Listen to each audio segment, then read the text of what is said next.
पाकिस्तान के साबका ओलंपियन आसिफ बाजवा साहब हमारे साथ मौजूद है। ओवरसीज़ प्लेटफार्म इन्होंने यूज़ किया है, उसमें शमूलियत इख्तियार की है, तो इनसे जानने की कोशिश करते हैं कि ये ओवरसीज़ प्लेटफार्म से क्या खिदमत अंजाम देंगे पाकिस्तान के लिए। देखिए मैंने अभी प्रेस कॉन्फ्रेंस में यही बात की है कि मैं चाहता हूं कि पाकिस्तान की जो ओवरसीज़ कम्युनिटी है उसको अटैच किया जाए स्पोर्ट्स के साथ, और जो हमारी टीमें आती हैं, चाहे वो क्रिकेट हो, हॉकी हो, वॉलीबॉल हो, फुटबॉल की टीम हो, या हमारे जो इंडिविजुअल्स आते हैं, पहलवान आते हैं, कबड्डी के लोग आते हैं, तो उनके साथ भी उसी तरह उनको इस्तकबाल किया जाए, इन्वॉल्व किया जाए और उनकी स्पॉन्सरशिप की जाए, उनको बेहतरीन सहूलतें दी जाएँ। ओवरसीज़ में हमेशा इधर मुख्तलिफ स्कैंडल्स बनते हैं जी, किसी ने उसको पूछा नहीं है, किसी को होटल नहीं मिला, किसी को कुछ नहीं मिला। तो हम इस प्लेटफॉर्म से इंशाल्लाह ताला ये कोशिश करेंगे कि हमारी कौमी जो टीमें आती हैं, जो पाकिस्तान का झंडा लेके आती हैं, उनको बाइज़्ज़त तरीके से वहाँ पे वेलकम किया जाए और उनकी जो वो स्टे है उसमें पूरी कम्युनिटी को इन्वॉल्व किया जाए। जिस तरह PSL होता है क्रिकेट के लिए, आप चाहेंगे कि हॉकी की भी लीग होनी चाहिए? इंटरनेशनल पाकिस्तान हॉकी में बहुत नीचे चला गया। जी बिल्कुल, बल्कि अभी मैं जब सेक्रेटरी था तो हमने इस पर बहुत काम किया था हॉकी लीग पे, और मेरा ख्याल है कि तमाम जो होमवर्क है वो हुआ पड़ा है, अब इसको एग्जीक्यूट करना है, और मुझे उम्मीद है इंशाल्लाह ताला कि प्रेजेंट हॉकी फेडरेशन जो है इसको अनकरीब एग्जीक्यूट करेगी। तो जब आप सेक्रेटरी थे तो तब ये स्टेप क्यों नहीं लिया गया? जी सारा काम हो चुका है इस पर, मैंने कहा कि ये स्टेप इस पर ले लिए गए हैं, अब इसकी एग्जीक्यूशन होनी है। तो एग्जीक्यूशन जो है उसके लिए एक विंडो रिक्वायर्ड होती है, क्योंकि इंटरनेशनल कैलेंडर जो है वो बहुत बिजी होता है, तो उसमें से एक विंडो निकलनी होती है जिसमें कि आपने देखना होता है कि पूरी दुनिया के खिलाड़ी इस टाइम पे पाकिस्तान में आ सकते हैं। तो जो ही वो window FIH Pakistan hockey federation को देगी तो इंशाल्लाह ताला ये लीग एग्जीक्यूट हो जाएगी। लास्ट में ये है कि अगर इंटरनेशनल प्लेयर आएंगे, ऑस्ट्रेलिया के, जर्मनी के, हॉलैंड के प्लेयर पाकिस्तान में आएंगे, तो पाकिस्तान के प्लेयर में कितना फ़र्क पड़ेगा? देखिए यही एक्सपोजर होता है कि आप बड़े खिलाड़ियों के साथ जब आप खेलते हैं तो आपकी गेम में बहुत इंप्रूवमेंट आती है। आप उनका फिटनेस का लेवल देखते हैं, आप उनकी टेक्निक्स देखते हैं, उनके साथ खेलते हैं, उनके टैक्टिक्स को समझते हैं, तो एक बहुत बड़ा ये जो है ना ब्रेक थ्रू होगा। मैं समझता हूँ ये एक टर्निंग पॉइंट हो सकता है पाकिस्तान हॉकी के लिए कि अगर लीग शुरू हो जाए और वहाँ पे बैरून मुल्क से खिलाड़ी आएँ और उनके साथ हमारे नौजवान खेलेंगे तो बहुत ज़्यादा इंप्रूवमेंट आएगी पाकिस्तान हॉकी में। बहुत थैंक यू जी। नाज़रीन, पाकिस्तान ओवरसीज़ कम्युनिटी ग्लोबल के चेयरमैन मियाँ तारक जवेद साहब हमारे साथ मौजूद हैं। तारक साहब, पाकिस्तान ओवरसीज़ कमीशन बनाए तो उस वक्त जो ज़मीनों पे कब्ज़ा वगैरह हो रहे थे उस पर तो बहुत सारा काम किया जा रहा है, तो फिर आप क्या इतराज़ उठा रहे हैं आज? बहुत सारा काम किया जा रहा है। ओवरसीज़ जो थे उनकी ज़मीनों पे कब्ज़ा हो जाता था, कोई सुनवाई नहीं होती, तो अब तो फ़ौरन गवर्नमेंट हरकत में आ जाती है। ये मेरा ख्याल है पिछली हुकूमत में बड़ी स्पीड से इस पे काम हो रहा था। इमरान खान साहब की जब हुकूमत थी, तो अब मौजूदा हुकूमत में तो बिल्कुल कोई काम नहीं हो रहा, और जो कब्ज़ा ग्रुप है वो उसी तरह ही सरगर्म है पाकिस्तान में, और वही जो पुरानी हमारी ब्यूरोक्रेसी का जो तरीकाकार है। केसेस हैं आपके पास इस टाइम? अगर हमारे पास तो सैकड़ों केसेस हैं, और कुछ कोर्टों के अंदर चल रहे हैं, और कुछ में हम लोगों की हेल्प करने में कामयाब हुए हैं। पिछले 3 सालों में पिछली हुकूमत में ज़्यादा कामयाबी हमें मिली है, और अभी जो इस वक्त जो सिनेरियो चल रहा है वो जो कब्ज़ा माफिया वो ज़्यादा सरगर्म हुआ है, और अगर किसी के ऊपर हाथ डालने की कोशिश की जाती है तो वो बाकायदा लोगों को उनकी जान का ख़तरा है, और उस वजह से लोग डर जाते हैं, और ओवरसीज़ पाकिस्तानी वैसे भी यहाँ के मौजूदा सिस्टम में घबराए हुए होते हैं, तो वो फिर जो हमारे जैसी जो तंजीमें होती हैं उनकी तरफ देखते हैं। तो हम देखते हैं कि जिसमें भी उनकी हेल्प हो सके हम कोशिश करते हैं कि वो उनके लिए हम कोई रास्ता निकालें ताकि ओवरसीज़ पाकिस्तानियों का पाकिस्तान में इत्मीनान बहाल हो सके। इमरान खान साहब की गवर्नमेंट से आप बहुत मुतमिन थे। इमरान साहब भी जो ओवरसीज़ पाकिस्तानी हैं उनके ऊपर बहुत इन्हिसार करते थे, तो मौजूदा गवर्नमेंट वो क्या काम है जो नहीं कर रही जो इमरान खान साहब करते थे? मौजूदा गवर्नमेंट तो पिछले 7 महीने से आपके सामने जो बिज़नेस बंद हो गया है, डिफ़ॉल्ट के ऊपर बैठी हुई है, उनकी तो अपनी परेशानियां नहीं ख़त्म हो रही, तो वो ओवरसीज़ सबसे बड़ा काम तो मौजूदा गवर्नमेंट ने ये किया कि ओवरसीज़ पाकिस्तानियों को जो वोट का हक़ पिछली हुकूमत ने दिया था वो हमसे छीन लिया, और उसके बाद अभी तक ओवरसीज़ पाकिस्तानियों को वो मकाम और वो शक की निगाह से देखते हैं कि जैसे हमने ओवरसीज़ पाकिस्तानी को प्यार नहीं है। अगर हमें प्यार ना हो तो हम इस मुल्क में क्या करने आए, यहाँ पे क्यों इन्वेस्टमेंट करें, क्यों पैसा लेके यहाँ पर आए। लेकिन ये जो यहाँ के जो सियासतदान है वो स्पेस नहीं देना चाहते ओवरसीज़ पाकिस्तानियों को, क्योंकि हम वहाँ के तजर्बात से हमने जो सीखा है पूरी ज़िंदगी, वहाँ पे हमने जो वहाँ पे सिविलाइज माशरे में, वो यहाँ पे हम डिलीवर करना चाहते हैं। लेकिन उसमें जो करप्ट सियासतदान है, जो करप्ट सिस्टम है, वो ओवरसीज़ पाकिस्तानियों का रास्ता रोकना चाहता है, जिस वजह से वो खौफजदा हैं कि इनको किसी भी तरीके से इनको वोट का हक ना दिया जाए, इनको इलेक्शन न लड़ने दिया जाए, इनको नुमाइंदगी ना दी जाए। तो और यहाँ तक कि जो एहसन इकबाल साहब है, उन्होंने तो यहाँ तक भी कह दिया कि ओवरसीज़ पाकिस्तानियों को पाकिस्तान के मसाइल का ही नहीं पता। अगर हमें पाकिस्तान के मसाइल का नहीं पता तो वो क्यों फिर ओवरसीज़ पाकिस्तानियों से पैसे मांगते हैं, क्यों कहते हैं कि आप हमारी हेल्प करें, हम डिफ़ॉल्ट की तरफ जा रहे हैं। मैंने पहचाने चेहरे हैं जो मुझे भी अच्छी तरह जानते हैं, और जो काम हम पिछले कई सालों से कर रहे हैं एज ए ओवरसीज़ पाकिस्तानी, वो आप सब लोगों के इल्म में है।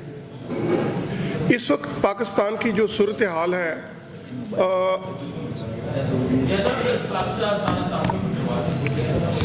सर करवाते हैं, फिक्र ना करें, आपको इतनी जल्दी है? सर मैंने आपको प्रेस रिलीज दी है ना, उसमें लिखे हुए हैं सबके नाम। हाँ जी,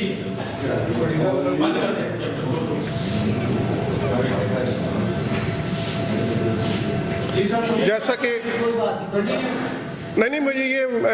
ये मेरे पुराने मित्र हैं, मैं इनको जानता हूँ अच्छी तरह से, कोई प्रॉब्लम नहीं, आप टेंशन ना लें,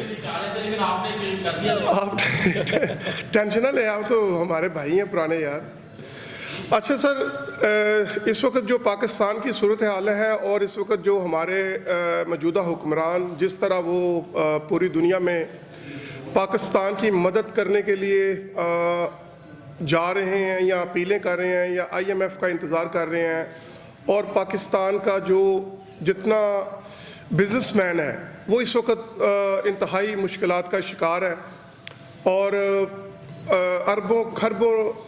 रुपयों का जो माल है वो कराची पोर्ट के ऊपर पड़ा गल सड़ रहा है। उसकी वजह यही है कि इस वक्त पाकिस्तान इंतहाई नाजुक सूरत हाल में है, और वो रेमिटेंस जो बहुत बड़ी तादाद में पिछली हुकूमत छोड़ के गई थी, वो कम होते होते 5 अरब पे वो आ गए हैं, और वो भी हमारे अपने नहीं हैं। लेकिन मौजूदा हुकूमत कोशिश कर रही है, और परसों जो उन्होंने जनेवा में जो मुआहदे किए हैं, तो उससे थोड़ा सा मुझे हुक्मरान खुश नज़र आ रहे हैं। वहाँ से कोई 12 अरब डॉलर जो अगले 6-7 साल में, वो भी प्रोजेक्ट की शक्ल में, आप प्रोजेक्ट देंगे तो वो आपको पैसे रिलीज़ करने देंगे, अदरवाइज़ वो आपको कैश पैसे नहीं दे रहे। तो सबसे जो अहम किरदार है इस पूरे सिनेरियो में वो ओवरसीज़ पाकिस्तानियों का है, जिसको हमेशा हर हुकूमत ने इग्नोर किया। और आपको पता है कि जिस तरह पिछले 75 सालों से पाकिस्तान की मैशियत में 32 अरब डॉलर सालाना जो ओवरसीज़ पाकिस्तानी इस मुल्क को रेमिटेंस भेज रहे हैं, उसी की वजह से ये मुल्क चल रहा है। उसी की वजह से हम बैरूनी जो हमारे कर्ज़े हैं, जो किश्तें हैं, वही उसी की वजह से हम अदा करते हैं। लेकिन ओवरसीज़ पाकिस्तानियों को एक लड़के हमने कई साल लगा के लड़के एक हक लिया था, वोट का हक, वो भी ये मौजूदा हुकूमत ने हमसे आके वापस ले लिया है। और हमेशा कहा जाता है कि ओवरसीज़ पाकिस्तानी रीढ़ की हड्डी का, पाकिस्तान की रीढ़ की हड्डी हैं, और रीढ़ की हड्डी को वो इज़्ज़त, वो मकाम पाकिस्तान में नहीं दिया जाता, जिसके लिए हम जदोजहद कर रहे हैं। हमारी तंजीम पाकिस्तान ओवरसीज़ कम्युनिटी ग्लोबल इस वक्त 90+ कंट्रीज़ के अंदर ये मौजूद है, और ये पाकिस्तानियों की, ओवरसीज़ पाकिस्तानियों की सबसे बड़ी तंजीम है, जिसकी इतनी बड़ी नेटवर्किंग है। हमारे साथ पाकिस्तान के जाने माने जो दोस्त हैं वो हमारे साथ हमारे बोर्ड के ऊपर हैं, और हम मुख्तलिफ प्रोजेक्ट के ऊपर पूरी दुनिया में काम कर रहे हैं। और सबसे ज़्यादा जो अभी हमने, जब से ये मुल्क मुश्किलात में गिरा हुआ है, सबसे जो बड़ा काम हमने शुरू किया है वो ये, हमने ओवरसीज़ पाकिस्तानियों को हम रिक्वेस्ट कर रहे हैं, अपील कर रहे हैं कि आप हुंडी के ज़रिए पाकिस्तान में पैसे ना भेजें। आप बैंक का जो सिस्टम है, जो लीगल वे है, उस सिस्टम के तहत पाकिस्तान को पैसे भेजे। इस वक्त पाकिस्तान को अगर कोई बचा सकता है, ना तो IMF बचा सकता है 2-3 अरब डॉलर देके, और ना ही वो ममालिक जो आपको प्रोजेक्ट्स के लिए पैसे दे रहे हैं, वो सिर्फ और सिर्फ पाकिस्तान को अगर इस मुश्किल हालात से कोई बचा सकता है तो वो ओवरसीज़ पाकिस्तानी है। और ओवरसीज़ पाकिस्तानियों को अपनी तरफ उनका ध्यान लगाने के लिए ज़रूरी है कि उनको अहमियत दी जाए। उनकी जो डिमांड है, उनको वोट का हक हम मांग रहे हैं, उनको वोट का हक दिया जाए। उनकी प्रॉपर्टीज़ के ऊपर यहाँ पे जो कब्जे हो जाते हैं, उन कब्ज़ों को ख़त्म कराने में ये मौजूदा हुकूमत अपना किरदार अदा करे, ताकि हमारा इत्मीनान बहाल हो, तो हम पाकिस्तान की खिदमत और जज्बे के साथ कर सकें। आज यहाँ पर जो मैं यहाँ पे आपकी खिदमत में पेश हुआ हूँ, आज हमारे साथ पाकिस्तान की जानी मानी शख्सियत और पाकिस्तान के हॉकी के कौमी हीरो, पाकिस्तान के हॉकी के कप्तान और वर्ल्ड कप जीतने वाले आसिफ बाजवा साहब को मैंने दुबई में मेरी उनके साथ मुलाकात हुई थी, तो मैंने इनको रिक्वेस्ट की थी कि आप स्पोर्ट्स के लिए, हम काफ़ी काम कर रहे हैं पूरी दुनिया में, हमने काफ़ी टूर्नामेंट करवाए हैं आयरलैंड में, UAE में, कनाडा में, मिडिल ईस्ट के मुख्तलिफ ममालिक में। तो मेरी इनसे काफ़ी अच्छी एक मुलाकात रही वहाँ पे। मैंने इनको और इनके अंदर भी जज्बा था कि ये भी ओवरसीज़ पाकिस्तानियों के प्लेटफॉर्म से कुछ करना चाहते थे। तो हमने इनको रिक्वेस्ट की कि आप हमारा प्लेटफॉर्म ज्वाइन करें और आप हमारे साथ मिलकर काम करें, ताकि हम ओवरसीज़ पाकिस्तानी और जो पाकिस्तान में बसते हैं उनके दरमियान में हम एक ब्रिज का किरदार अदा कर सकें। तो मैं शुक्रिया अदा करता हूँ आसिफ बाजवा साहब का, इन्होंने हमारी रिक्वेस्ट को कबूल किया और as a culture wing Pakistan overseas community global, ये उसके प्रेसिडेंट हमने इनको अनाउंस किया है और आज हम बाकायदा इनको यहाँ पर नोटिफिकेशन भी देंगे। और इनकी जो इनका एक्सपीरियंस है पाकिस्तान के लिए इन्होंने बहुत हॉकी खेली है, और जो स्पोर्ट्स का इस वक्त हाल है, स्पोर्ट्स के लिए आसिफ बाजवा साहब हमारे साथ मिलकर बहुत कुछ करना चाहते हैं। और हमें बड़ी खुशी हुई है कि इन्होंने हमारी इस रिक्वेस्ट के ऊपर हमारी जो ये रिक्वेस्ट थी वो मान ली है और हमारे साथ ये आज से शामिल हो रहे हैं। तो आसिफ बाजवा साहब के साथ साथ हमने 2-3 नोटिफिकेशन और भी किए हैं, वो हम बाकायदा कल हमारा एक और फंक्शन है, उसमें हम उसकी अनाउंसमेंट करेंगे।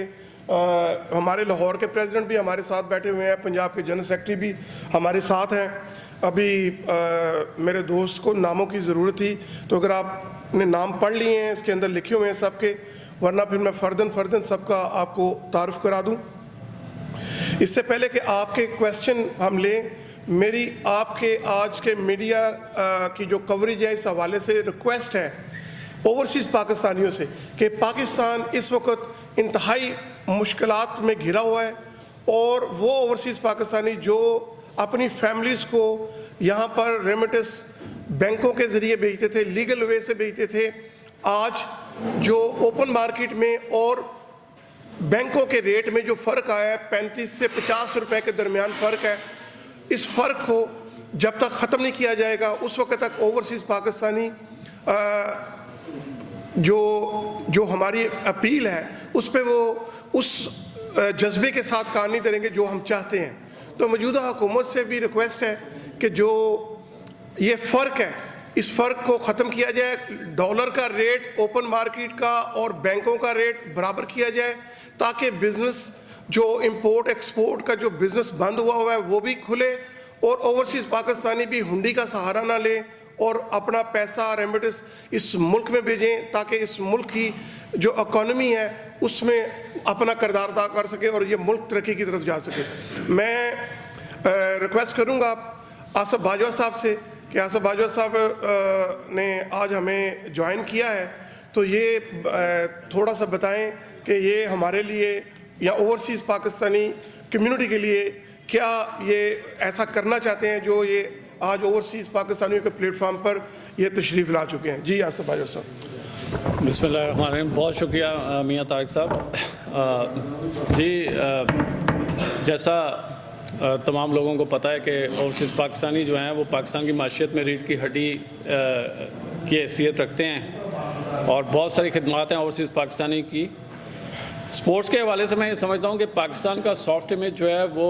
पूरी दुनिया में उजागर करने का बहुत ज़्यादा जो है ना हमें ज़रूरत है और इसमें बहुत स्कोप है। हमारी क्रिकेट टीम, हमारी हॉकी टीम, हमारी कबड्डी की टीम, वॉलीबॉल, फुटबॉल टीम जब भी बैरून मुल्क दौरे करती है तो वहाँ पे उनको वो पजीराई नहीं मिलती जो वो डिज़र्व करते हैं। क्रिकेट वालों को तो शायद मिलती है लेकिन बाकी जो हमारी स्पोर्ट्स हैं उनको उस तरह पजीराई नहीं मिलती। तो मेरी ये कोशिश होगी कि हम अपनी कम्युनिटी को इन्वॉल्व करें। जहाँ भी पाकिस्तान की कौमी टीम वो चाहे किसी भी खेल से तल्लुक़ रखती हो, चाहे वो कबड्डी हो, वेट लिफ्टिंग हो, तो वहाँ पे ओवरवेलमिंग किस्म का उनको हम रिसेप्शन दें, उनको वेलकम करें और एक यकजहती का इजहार करें पाकिस्तानी खिलाड़ियों के साथ भी और पाकिस्तान के साथ भी।